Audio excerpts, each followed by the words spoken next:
આજે પરિસ્થિતિ તમારા બાળકોની ગમે તે હોય, you can steel make them great if you decide. તમે નક્કી કરો તો. બેન કાર્સને ભણવાનું ચાલુ કર્યું. એની માતા એમને ખૂબ પ્રેરિત કરતી. એની માતા એને કીધું કે તું આ પુસ્તક વાંચ, પછી આ પુસ્તક વાંચ, પછી આ પુસ્તક વાંચ, એનો સારાંશ તારે મને કહેવાનો, એના પ્રસંગો તારે મને કહેવાના. આ બધા પુસ્તક મેં વાંચ્યા છે એટલે બધા પ્રસંગો મને ખબર છે. એટલે બેન કાર્સન વાંચે અને એ બધા પ્રસંગો, એ પુસ્તક વિશે વાતો, એ બધી એની માતાને કે રાત્રે. એની માતા સાંભળીને ખુશ થાય. બેન કાર્સન એમના જીવન ચરિત્રમાં લખે છે કે હું મોટો થયો વર્ષો પછી, ત્યારે મને ખબર પડી કે આમાં એક પણ પુસ્તક મારી માતાએ વાંચેલા જ નહીં. કેવળ મને પ્રેરણા આપવા માટે એમને આ પુસ્તકો એ મને ભેટ આપ્યા અને મારી પાસે વંચાવડાયા. પણ જો એક સારી ટેવ માતા એને પડાવીને, હમણાં 4 વર્ષ પહેલા ડોનાલ્ડ ટ્રમ્પની સામે ડોક્ટર બેન કાર્સન પોતે પ્રેસિડેન્શિયલ ઇલેક્શનમાં પણ ઉભા રહેલા, અને પછી એમને પાછું પોતે એનું ફોર્મ વિડ્રો કર્યું, એક અલગ વાત છે. પણ આ કક્ષાની પ્રસિદ્ધ વ્યક્તિ છે. અત્યારે અમેરિકામાં આટલું પ્રસિદ્ધ જ્હોન હોપકિન્સ ઇન્સ્ટિટ્યૂટના પોતે ન્યુરો પેડિયાટ્રિક ડિપાર્ટમેન્ટના હેડ છે. અને જે સિયામીસ ટ્વિન્સ જુદા પાડ્યા ને, 22 કલાક નોન સ્ટોપ ઓપરેશન કરીને બે જન્મેલા જોડિયા, તાજા જન્મેલા, માથાથી જોડાયેલા હતા. એક તો મરે એમ જ હતું, જુદા પાડે તો બેય મરી જાય. નોન સ્ટોપ 22 કલાકનું ઓપરેશન ઊભા ઊભા ડોક્ટર બેન કાર્સન એની ટીમે કરી અને બંનેને છૂટા પાડ્યા. બંને જીવ્યા, આજે પણ જીવે છે. આ ઓપરેશનથી એ વિશ્વ પ્રસિદ્ધ થયા.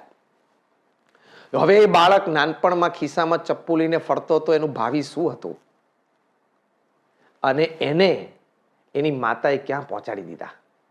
The onus lies on mothers. માતા પિતા ઉપર ખૂબ આનો આધાર રાખે છે કે how you do your parenting.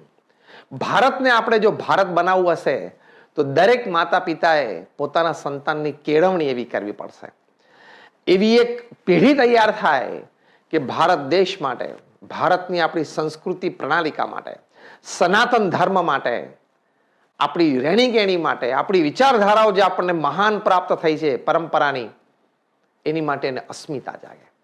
પોતાના કાર્યક્ષેત્રમાં પણ નિપુણ બને, ડોક્ટર બને, એન્જિનિયર બને, ચાર્ટર્ડ એકાઉન્ટન્ટ બને, company secretary, pharmacy, whatever. Sports ફિલ્ડમાં જાય, ક્રિકેટ હોય, ફૂટબોલ હોય, વોટેવર. પોતાના કાર્યક્ષેત્રમાં પણ નિપુણતા પ્રાપ્ત કરે અને એક મનુષ્ય તરીકે પણ આદર્શ નાગરિક સમાજના બને.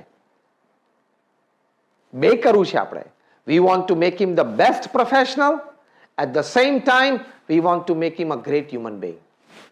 Yes or no? સારામાં સારા પ્રોફેશનલ પણ બનાવવા છે અને સારામાં સારા મનુષ્ય પણ બને, એ માતા પિતા તરીકે આપણી ખેવના છે જ. પણ એની માટે હવે આ પ્રયત્નશીલ થવાનું છે. એટલે કે સ્વામી વિવેકાનંદને એકવાર એમની માતાએ કોઈ તહેવાર પ્રસંગે નવું ધોતિયું આપ્યું અને ખરીદી આપ્યું અને પછી ઘરે જતા હતા. રસ્તામાં એક ભિખારીને જોયો જેનું ધોતિયું ફાટેલું હતું. સ્વામી વિવેકાનંદે આ નવું પોતાને મળેલું ધોતિયું તહેવાર પ્રસંગ માટે એ ધોતિયું એ ગરીબને આપી દીધું. એમની માતા સાથે જ હતા. એમની માતાએ જોયું, એમની માતાના આંખમાં હરખના આંસુ આવી ગયા અને પોતાના દીકરાને આમ છાતી સરસો ચાપીને કહ્યું કે બેટા, તે આપણા કુળને શોભે એવી આ ક્રિયા કરી છે. ધન્યવાદ છે તને કે તને એક ગરીબને જોઈને આવી ભાવના થઈ અને એ પણ પોતાને મળેલું તહેવાર માટે પહેરવા માટે એક નવું ધોતિયું તે ગરીબને આપી દીધું. શાબાશ છે બેટા. પણ આ સંસ્કાર નરેન્દ્રને, જે ભવિષ્યમાં સ્વામી વિવેકાનંદ બન્યા, એને ક્યાંથી પ્રાપ્ત થયા? એ નાનપણથી એમની માતાએ અને એમના પિતાએ એમની કેળવણી એવી કરેલી, એટલે એમને પ્રાપ્ત થયા.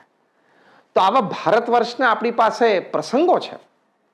એકવાર બ્રહ્મ સ્વરૂપ યોગીજી મહારાજ, જે પરમ પૂજ્ય પ્રમુખ સ્વામી મહારાજના ગુરુ, લગભગ 1955ની સાલનો આ પ્રસંગ છે.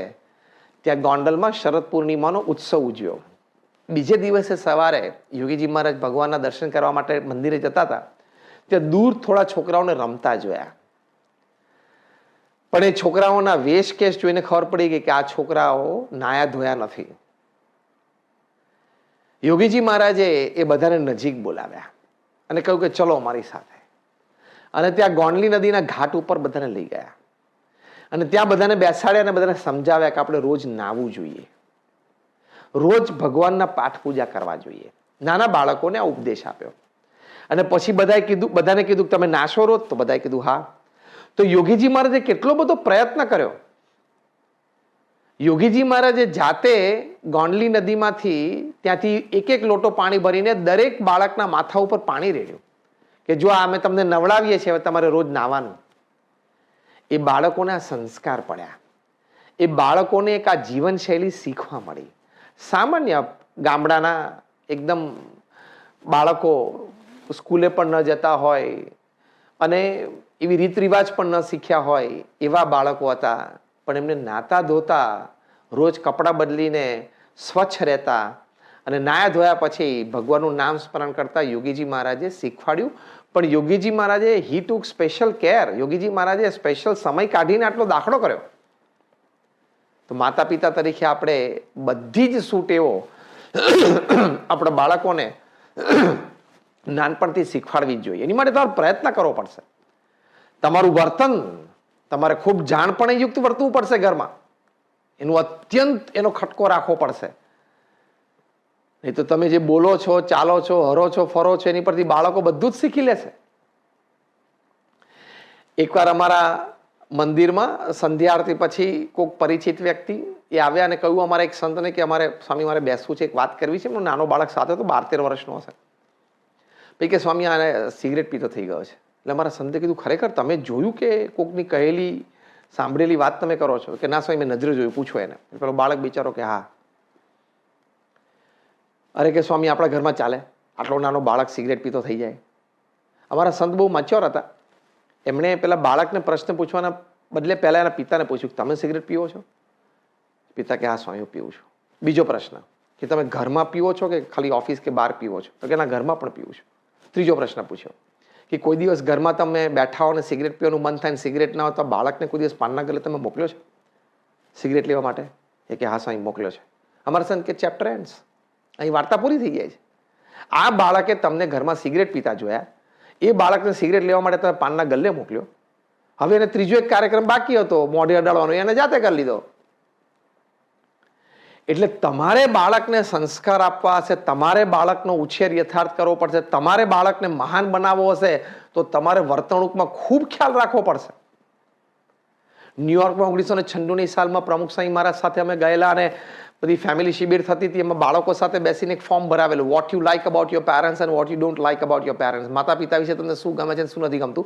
હેતુ એટલો હતો કે એમના પાસેથી આપણને માહિતી મળે તો આપણે સાંજે સભામાં વડીલોને પણ એ પ્રમાણે વાત કરી શકીએ કે બાળકો તમારા પાસેથી આવી અપેક્ષા રાખે છે.